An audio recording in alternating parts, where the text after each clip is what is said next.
New ইয়র্কের ম্যানহাটনে বন্দুক হামলায় নিহত ৪ জনের মধ্যে পুলিশ কর্মকর্তা এক বাংলাদেশি। দিদারুল ইসলাম নামের এই অভিবাসী ৩ বছর ধরে নিউ ইয়র্ক পুলিশ বিভাগে কাজ করছিলেন বলে জানান নিউ ইয়র্কের মেয়র এরিক অ্যাডামস। স্ত্রী ও ২ সন্তানের সঙ্গে দেখা করে দিদারুলকে প্রকৃত হিরো বলে আখ্যা দিয়েছেন মেয়র। বলেছেন, প্রকৃত নিউ ইয়র্কার ছিলেন দিদারুল। তিনি একজন বাংলাদেশি অভিবাসী ছিলেন। এই শহরকে ভালোবাসতেন। আমরা যার সঙ্গেই তার ব্যাপারে কথা বলেছি, সবাই বলেছেন তিনি সৃষ্টিকর্তায় বিশ্বাস করতেন। সেই বিশ্বাসেই জীবনযাপন করতেন।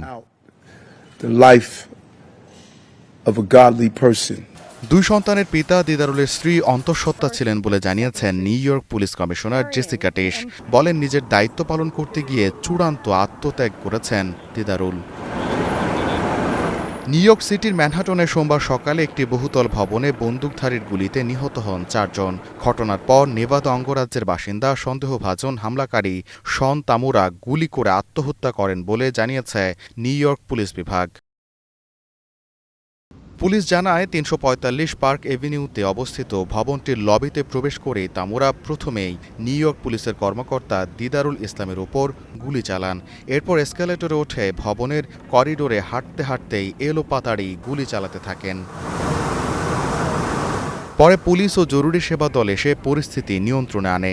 হামলাকারী আত্মহত্যা করেছেন বলে নিশ্চিত করেছে কর্তৃপক্ষ।